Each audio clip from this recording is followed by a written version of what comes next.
وقولوا قولا سديدا يصلح لكم أعمالكم ويغفر لكم ذنوبكم ومن يطع الله ورسوله فقد فاز فوزا عظيما فإن أصدق الحديث كتاب الله وخير الهدي هدي محمد صلى الله عليه وسلم وشر الأمور محدثاتها فإن كل محدثات بدعة وكل بدعة ضلالة وكل ضلالة في النار. Ma'asyiral muslimin wa akhwati wa talibati rahimani rahimakumullah. Kita lanjutkan pembahasan kita mengenai kitab Qutbul Janadani fi syarhi muqaddimah Ibnu Abi Zaid, Risalah Ibnu Abi Zaid Al-Qayrawani. Pada pembahasan lalu kita telah membahas tentang tiga tauhid yang ada di dalam surah Al-Fatihah dan dalam surah An-Nas. Sehingga berkata Ibnu Qayyim Al-Jauziyah bahwasanya Al-Qur'an itu semuanya berisikan tentang tauhid kepada Allah Subhanahu wa taala. Ya. Bagaimana Allah Subhanahu wa taala mengisahkan perjalanan orang-orang yang bertauhid, bagaimana Allah Subhanahu wa taala mengisahkan perjalanan orang-orang yang menentang tauhid, bagaimana Allah Subhanahu wa taala mengisahkan tentang hukum-hukum bagi orang yang bertauhid, bagaimana Allah Subhanahu wa taala mengisahkan tentang hukum-hukum orang yang tidak bertauhid. Dan Allah Subhanahu wa taala memberikan balasan kepada orang-orang yang bertauhid dan balasan kepada orang-orang yang menentang tauhid kepada Allah Subhanahu wa taala. Kemudian kita lanjutkan. Qala al-muallif hafizahullahu taala wa amma man aqarra bi tauhidir rububiyyati wa tauhidil asma'i was sifat fa innahu yalzamuhu an yuqirra bi tauhidil uluhiyyah. Barang siapa yang meyakini tauhid ar-rububiyah dan tauhid al-asma was sifat, maka wajib baginya untuk meyakini tauhid al-uluhiyah. Barang siapa yang meyakini tauhid ar-rububiyah dan tauhid al-asma was sifat, maka wajib baginya untuk meyakini tauhid al-uluhiyah. Orang meyakini adanya Allah Subhanahu wa taala, Allah Subhanahu wa taala yang memberi rezeki, menghidupkan dan mematikan, tapi dia ngomong, tapi saya dalam beribadah tidak mau menyembah Allah. Atau saya menyembah Allah tapi izinkan saya nyembah kepada Hubal, meminta kepada malaikat, meminta kepada Syekh Abdul Qadir Al-Jailani, meminta kepada Syekh Fulan dan Syekh Fulan, izinkan aku untuk menyembah kubur. Maka itu semuanya adalah perbuatan syirik kepada Allah Subhanahu wa taala. Seorang dikatakan bertauhid kepada Allah Subhanahu wa taala harus memberikan semua bentuk peribadatan hanya kepada Allah Subhanahu wa taala. Ya. Semua peribadatan harus ditujukan kepada Allah Subhanahu wa taala. Baik yang sifatnya adalah doa, ya, meminta syafaat dan lain sebagainya, berdoa, menyembah, semuanya harus diberikan kepada Allah Subhanahu wa taala. Kalau orang menyembah Allah, ya, akan tetapi masih meyakini adanya kekuatan selain kekuatan Allah Subhanahu wa taala, adanya yang mampu memberikan kemudaratan selain Allah Subhanahu wa taala, maka berarti belum merealisasikan tauhid kepada Allah Subhanahu wa taala. Saya menyembah Allah, tapi saya kalau lewat di jalan ini saya ada perasaan takut. Ya, takut kenapa? Takut dimakan genderuwo. Ya, takut dengan genderuwo. Ya, kata orang sebelah sini banyak kuntilanaknya. Kata orang di sini ada pocongnya dan sebagainya. Ya, maka takutnya kepada makhluk-makhluk tersebut dapat mengurangi tauhidnya seorang hamba kepada Allah Subhanahu wa taala. Kenapa? Karena dia masih meyakini adanya kekuatan selain kekuatan Allah Subhanahu wa taala. Perlu ketahui bahwasannya seseorang hamba ketika muncul rasa takut ketika berjalan sendirian di tengah malam melewati kuburan, pohon rindang, kemudian muncul rasa takut, ya, dengan sesuatu hal yang dia mungkin akan takut, maka berarti tauhidnya masih belum benar kepada Allah Subhanahu wa taala. Ya. Hal ini pernah dijelaskan oleh Syekh ya mufti kerajaan Arab Saudi, ya Syekh As-Sistri, ya As-Sistri, beliau mengatakan ya tanda kualitas bagusnya tauhid seseorang hamba adalah tidaklah memberikan rasa takut melainkan hanya kepada Allah Subhanahu wa taala. Wa qad aqara al-kuffaru alladhina bu'itha fihim Rasulullah sallallahu alaihi wasallam bi tauhidir rububiyyah falam yudkhilhum hadzal iqrar fil Islam bal qatalahum hatta ya'budullaha wahdahu la syarikalah. Ya. Kalau seandainya pengikraran meyakini tauhid rububiyah itu cukup, maka tentunya Nabi SAW tidak akan memerangi orang-orang jahiliyah. Ya, kalau orang-orang jahiliyah mereka meyakini adanya Allah, meyakini bahwasanya Allah yang memberi rizki, meyakini Allah yang memberikan semua segala sesuatu. Tapi keyakinan tersebut tidaklah menjadikan mereka otomatis masuk Islam. Kenapa? Karena keyakinan tauhid ar-rububiyah itu diyakini oleh semua manusia.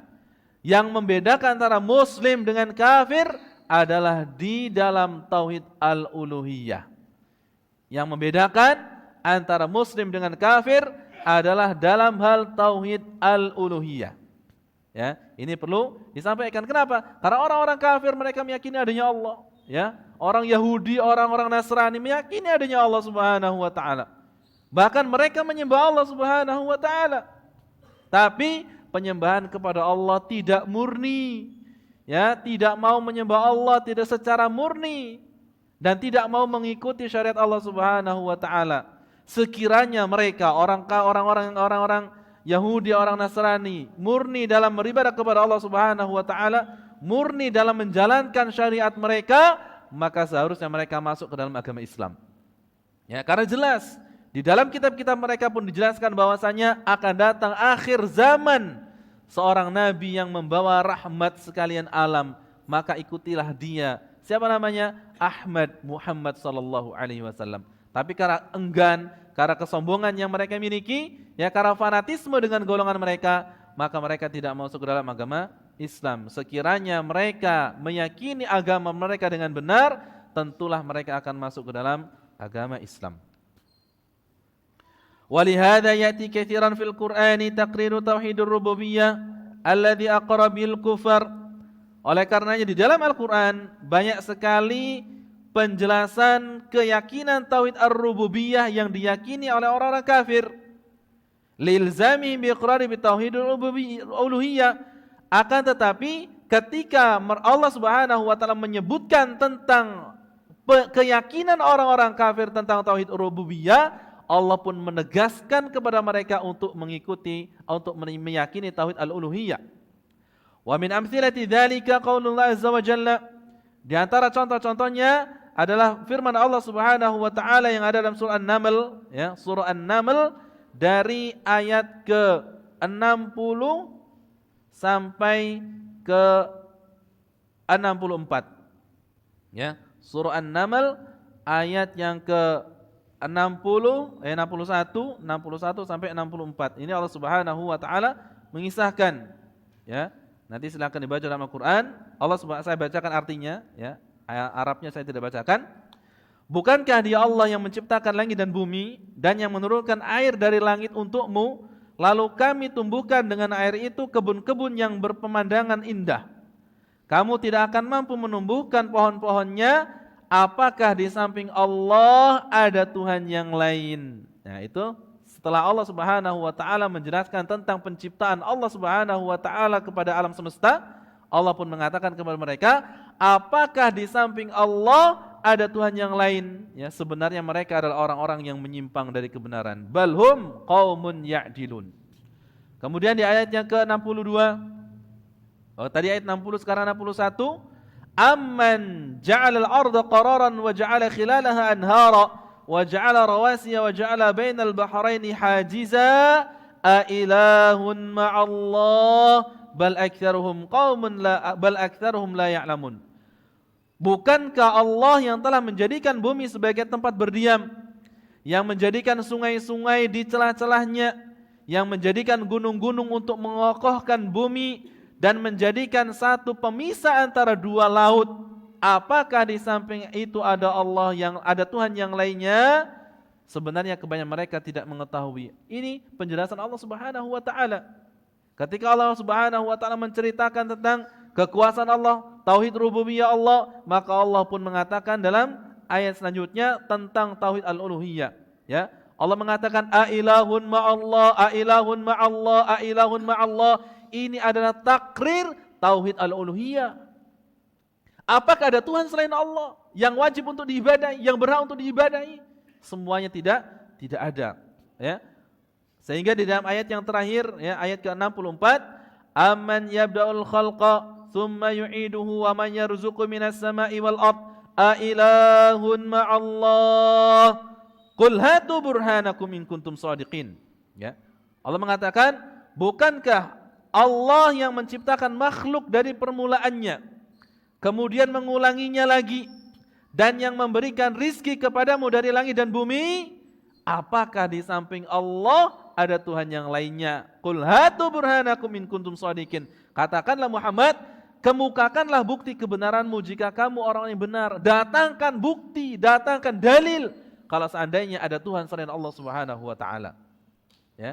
Dan mereka tidak akan mampu menjawabnya. Ini adalah sesuatu pertanyaan dari Allah Subhanahu wa taala. Dan pertanyaan ini adalah pertanyaan pelecehan, ya. Pertanyaan ingkari, ya, Allah mengingkari adanya Tuhan. Makanya Allah a ilahun ma'allah, apakah ada Tuhan selain Allah? Ini ingkari. Allah Subhanahu wa taala meniadakan bahwasanya tidak ada Tuhan yang berhak disembah melainkan Allah Subhanahu wa taala. Tidak ada yang mampu memberikan itu semuanya kecuali Allah Subhanahu wa taala. Sekiranya Nabi SAW atau Allah Subhanahu wa taala mencukupkan untuk meyakini keyakinan hanya segelar tauhid ar-rububiyah, maka tentunya Nabi SAW tidak akan diperintahkan oleh Allah untuk memerangi mereka. Tapi walaupun keyakinan mereka terhadap Allah Subhanahu wa taala, maka Nabi pun masih memerangi mereka. Ya, Nabi mengatakan, umirtu an uqatilan nasa hatta yashhadu an la ilaha illallah. Aku diperintahkan untuk memerangi manusia sampai mereka mengikrarkan kalimat tauhid la ilaha illallah, sampai meyakini hanya Allah lah Tuhan yang esa, hanya Allah lah Tuhan yang berhak untuk diibadahi oleh makhluknya. Tidak ada sesembahan selain Allah Subhanahu wa taala. Wa fi kulli ayatin min hadhil ayati taqriru tauhidur rububiyyah lilzami tauhidul uluhiyyah. Di dalam ayat-ayat ini, ya, surah An-Nahl, ya, surah An-Naml ayat yang ke-60 sampai ke-64, itu Allah Subhanahu wa taala memberikan penegasan terhadap tauhid ar-rububiyah dan mengharuskan untuk meyakini tauhid al-uluhiyah. Fa yaqulu fi kulli ayat min hadhil ayatil khams. Ya, Allah Subhanahu wa taala mengatakan di dalam ayat ini, ya, ayat 5 ayat ini, iqabat taqriri tauhidir rububiyah a ilahun ma'allah, ya. Setelah Allah menceritakan tentang kekuasaan Allah, maka Allah mengakhirinya dengan kata pertanyaan a ilahun ma'allah. Apakah ada Tuhan selain Allah Subhanahu wa taala? Wal ma'na anna man tafarrada bi hadhil af'al allati hiya min af'alillahi wahdahu yajibu an yukhassa bil ibadati wahdahu. Artinya bahwasanya artinya adalah barang siapa yang mampu melakukan penciptaan alam semesta ini dengan keindahannya, yang mampu memberikan rizki kepada makhluknya dengan keutamaan-keutamaannya, maka zat yang mampu menciptakan itu semuanya, maka beliaulah yang harus diberikan ibadah kepada, yang harus diberikan peribadatan dari manusia, dari makhluknya. Li'anna man ikhtassa bil khalqi wal ijadi wa ghairiha min af'alillahi yajibu an yukhassa bil ibadati wahdahu. Karena zat yang telah mampu untuk menciptakan dari sesuatu yang tidak ada menjadi ada dan memberikan rizki dan mengatur alam semesta ini, ya, maka beliaulah yang harus diberikan kekhususan dalam beribadah, kekhususan pemberian ibadah kepada Allah Subhanahu wa taala, ya. Karena Allah Subhanahu wa taala yang mampu untuk melakukan itu semuanya, maka hanya Allah Subhanahu wa taala yang diberikan peribadatan. Ya. Makhluk-makhluk yang lainnya tidak ada yang mampu diberikan, yang mampu dan tepat untuk diberikan peribadatan. Ya, salah satu contohnya yang pernah kita sampaikan bahwasanya di zaman Nabi SAW dakwah itu ada tokoh, ya ada tokoh yang dia itu nyembah patung dan dikerjai oleh sahabat-sahabat Nabi SAW. Pernah saya ceritakan oleh salah Mu'adz bin Jabal.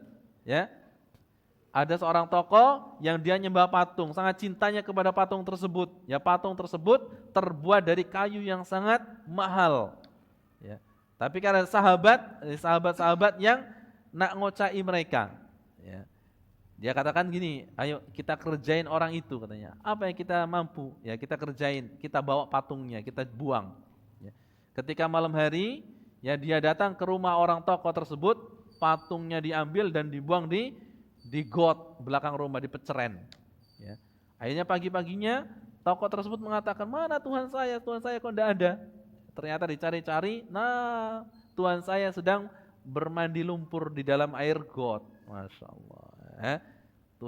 Tuhannya senang dengan got, diambillah, dimandikan, ya dipakaikan minyak wangi, kemudian dipakaikan kain yang indah, dipasang lagi di tempat semula.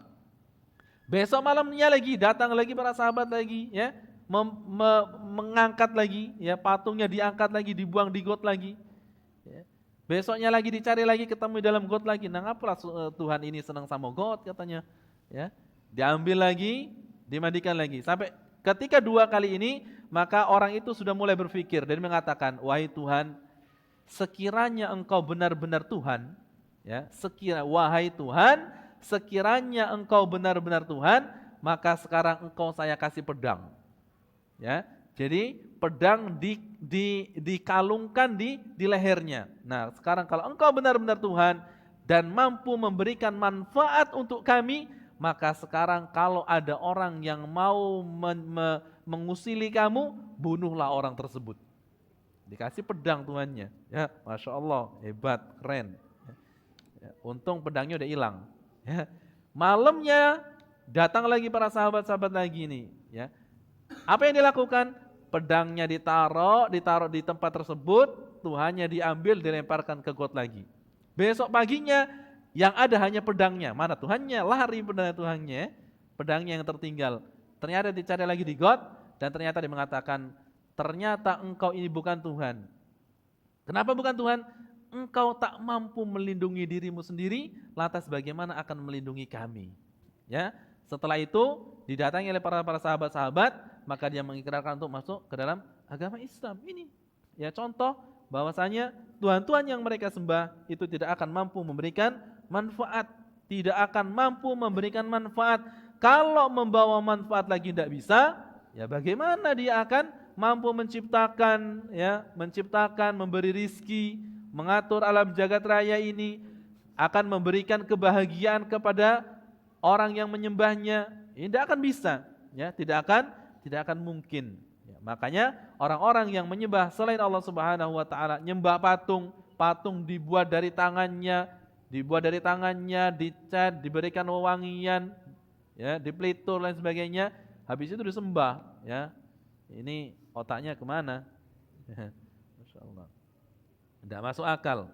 Sesuatu yang dibuat, disembah, habis itu nanti kalau tidak punya kayu bakar, dibakar pula dia. Wa kaifa yuqal an takunal makhluqati allati kanat adaman wa qad awjadaha Allah, kaifa yuqal an yakuna laha nasibun minal ibadati wa hiya makhluqatun lillah. Ya. Bagaimana akan dapat diterima oleh akal sekiranya makhluk yang diciptakan, yang diadakan dari sesuatu yang tidak ada, kemudian diciptakan oleh Allah Subhanahu wa taala, kemudian ketika sudah menjadi makhluk, kemudian disembah.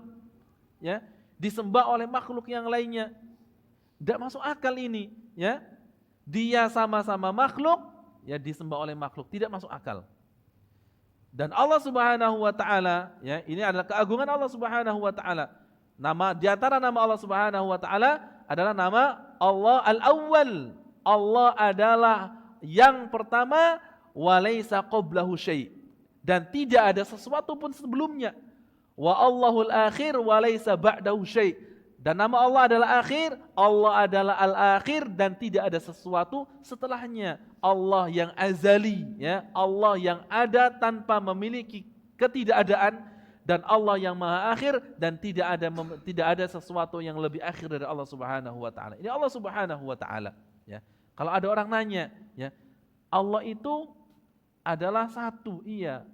Satu itu ada sesuatu yang memunculkan. Ini tidak masuk akal. Ya. Kalau kita lihat jumlah bilangan 2 itu adalah penjumlahan dari 1 tambah 1. Ya. Tapi 1 itu penjumlahan dari berapa ke berapa?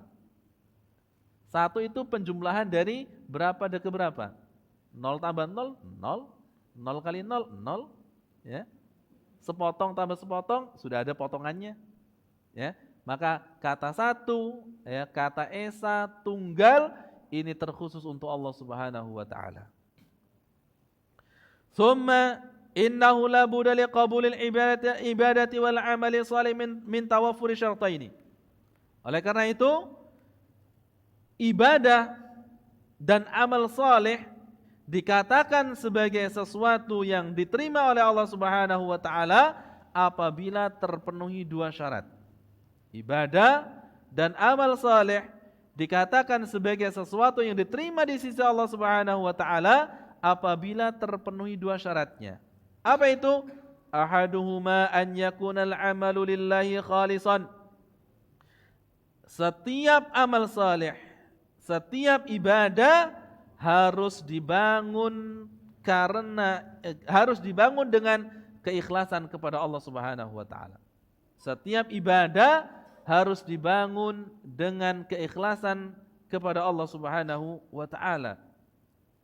Watsani an yakuna li sunnati Nabi sallallahu alaihi wasallam muwafiqan. Dan yang kedua adalah harus sesuai dengan sunnah Nabi sallallahu alaihi wasallam. Ini syarat daripada diterimanya ibadah. Fala budda min tajridil ikhlasi lillahi wahdahu wala budda min tajridil mutaba'ati linnabi sallallahu alaihi wasallam. Suatu ibadah dikatakan sebagai ibadah yang terima sisi Allah Subhanahu wa taala. Suatu amal saleh dikatakan sebagai amal saleh apabila terpenuhi betul-betul terpenuhi keikhlasan karena Allah dan sesuai dengan sunnah Nabi sallallahu alaihi wasallam. Falau wujidal amalu mabniyan ala sunnati wa fuqida fi syartul ikhlasi lam yuqbal. Apabila ada sebuah amal saleh, ibadah yang sudah sesuai dengan sunnah Nabi sallallahu alaihi wasallam akan tetapi tidak ada keikhlasan di dalamnya, maka tidak akan diterima oleh Allah Subhanahu wa taala. Menuntut ilmu, ya, sesuatu sunnah Nabi sallallahu alaihi wasallam. Mempelajari Al-Quran, belajar adalah sesuatu yang disunahkan oleh Nabi sallallahu alaihi wasallam, tapi ketika ikhlas itu hilang dari hati kita, maka tidak akan diterima sebagai suatu ibadah di sisi Allah Subhanahu wa taala. Datang ke sini niatnya apa? Kalau datang ke sini mau niatnya untuk bertemu dengan teman-teman, hanya untuk nonton ustadznya, hanya untuk mendengarkan saja, tanpa diiringi dengan keikhlasan karena Allah Subhanahu wa taala, maka tidak akan dikatakan sebagai suatu ibadah. Ya. Ibadah, ya, kita duduk di sini dikatakan sebagai ibadah apabila niatnya adalah lillahi ta'ala. Antum datang ke sini dengan duduk menuntut ilmu, niat lillahi ta'ala, maka dicatat sebagai ibadah. Kita sebagai pemateri di sini, duduk di sini, ya, niatnya lillahi ta'ala, hanya sekedar menyampaikan ilmu, maka dicatat sebagai pahala di sisi Allah Subhanahu wa taala. Ya. Kalau sekiranya niat lillahi ta'ala itu terkotori, ternodai dengan noda-noda yang membandel, ya, maka tidak akan dikatakan sebagai ibadah. Ya. Datangnya bukan untuk menuntut ilmu, ya, kita mengisi kajian bukan untuk mengharapkan wajah Allah Subhanahu wa taala, maka tidak dikatakan sebagai sesuatu ibadah. Liqaulillahi azza wa jalla, sebagaimana Allah Subhanahu wa taala berfirman, wa qadimna ila ma amilu min amalin faj'alnahu haba'an mansura. dan kami tampakkan kepada mereka perbuatan-perbuatan amal soleh kepada mereka, faja'alnahu haba'an manthura, maka kami jadikan amal-amal soleh tersebut sebagai debu-debu yang berterbangan. Ini nanti di akhirat. Ya, Nabi SAW menceritakan bagaimana kondisi orang-orang yang merugi. Orang-orang yang merugi adalah orang-orang yang di dunianya getol melakukan kebaikan. Di dunianya banyak melakukan amal saleh. Kemudian di hadapan Allah Subhanahu wa taala, ditampakkan semua kebaikan-kebaikannya oleh Allah Subhanahu wa taala. Ya, ditampakkan semua amal-amal salehnya. Sehingga dalam hadis Nabi sallallahu alaihi wasallam yang dibawakan oleh Abu Hurairah radhiyallahu anhu, di antara orang yang pertama kali akan dihisab oleh Allah Subhanahu wa taala, akan dimintai pertanggungjawabannya oleh Allah Subhanahu wa taala adalah 3 golongan. Yang pertama adalah qari'ul Qur'an. Qari'ul Qur'an. Yang kedua adalah alim. Yang ketiga adalah al-mujahid. Ya, ini 3 golongan ini yang akan dimintai pertanggungjawaban di sisi Allah Subhanahu wa taala. Pertama kali sebelum yang lainnya. Pertama, al-qari, pembaca Al-Qur'an. Ya, dipanggil oleh Allah Subhanahu wa taala, "Fulan, Masya Allah, engkau membaca Al-Qur'an siang malam, siang pagi, siang sore malam membaca Al-Qur'an. Suaramu merdu, suaramu bagus. Engkau adalah orang yang dipandang oleh manusia sebagai penghafal Al-Qur'an, pembaca Al-Qur'an, di mana-mana engkau membaca Al-Qur'an." Dipuji oleh Allah Subhanahu wa taala, diangkat namanya oleh Allah Subhanahu wa taala. Kemudian dikatakan, "Untuk apa engkau membaca Al-Qur'an?" Ya, untuk apa engkau membaca Al-Qur'an? Maka dia mengatakan, "Untukmu ya Allah." Maka Allah Subhanahu wa taala dustakan jawabannya, "Kadzabta, engkau bohong, engkau dusta. Engkau membaca Al-Qur'an supaya engkau dikatakan sebagai qari, pembaca Al-Qur'an. Engkau dikatakan supaya engkau dikatakan sebagai orang yang paling fasih dalam membaca Al-Qur'an. Faqad qil." Dan itu telah dikatakan oleh manusia. Maka dilemparkan oleh Allah Subhanahu wa taala ke dalam neraka. Naudzubillah. Kemudian yang kedua, alim. Ya. Orang yang dikatakan sebagai orang alim, dipanggil oleh Allah Subhanahu wa taala, dipuji namanya, dijunjung tinggi oleh Allah Subhanahu wa taala. Masya Allah, engkau ilmunya banyak. Ya, jamaahmu banyak, engkau di mana-mana dakwah, engkau keluar sampai dakwah semuanya. Ucapanmu selalu santun dan sebagainya. Kemudian ditanya oleh Allah Subhanahu wa taala, "Untuk siapa engkau melakukan itu semuanya?" Maka dia mengatakan, "Untukmu ya Allah." Maka Allah mengatakan, "Kadzabta, engkau bohong. Engkau mengajarkan ilmu hatta tuqal annaka alimun." Supaya engkau menyampaikan ilmu, ya, supaya engkau dikatakan sebagai orang alim, orang yang pandai berbicara, orang yang disukai jamaah. Faqad qil. Dan itu semua telah dikatakan dan itu semua telah terjadi di dunia. Ya, maka dia pun dilemparkan ke dalam neraka. Yang ketiga adalah mujahid, orang yang berjuang di jalan Allah Subhanahu wa taala, perang di medan tempur. Mereka dipanggil oleh Allah Subhanahu wa taala, dipuji keberaniannya, dipuji kekuatannya, dipuji kecerdasannya dalam perang. Ya. Engkau melakukan ini, Masya Allah, engkau perang dengan memiliki taktik yang bagus, engkau adalah orang yang kuat, engkau adalah orang yang jitu, ya, tembakannya sekali lempar dapat kepala, ya, sekali panah dapat 10 kepala contohnya. Ya. Untuk apa engkau melakukan itu semuanya? Ya. Maka dia mengatakan, "Untukmu ya Allah." Kadzabta, engkau bohong, engkau dusta. Engkau itu berjuang di jalan Allah supaya engkau dikatakan sebagai orang hebat, orang kuat, orang cerdas, orang faqad qil. Dan itu semua telah diucapkan oleh manusia, maka dia pun dilemparkan ke dalam api neraka. Ma'asyiral muslimin rahimakumullah. Ya. Ini adalah orang yang melakukan amal saleh di dunia. Ya. Berjuang melakukan amal saleh.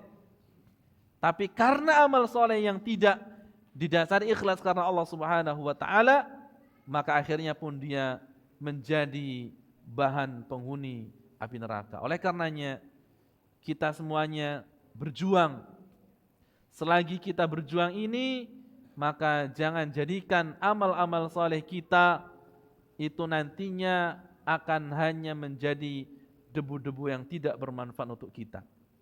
Ya, ini orang muslim. Ya. Walaupun pada hakikatnya ayat ini ya diturunkan oleh Allah Subhanahu wa taala berkaitan juga dengan orang-orang kafir yang banyak memiliki amal soleh, amal baik, ya. Orang kafir tapi dermawan, memberikan uang kemana-mana, memberikan bantuan, memberikan ini, memberikan itu, ya. Ketika di akhirat, maka semua amal solehnya tidak bermanfaat di sisi Allah Subhanahu wa taala. Kemudian selanjutnya, walau wujidal amalu khalisan lillahi lakinnahu lam yubna ala sunnah bal buniya ala al-bid'ah wal muhdatsati fa innahu mardudun ala sahibihi.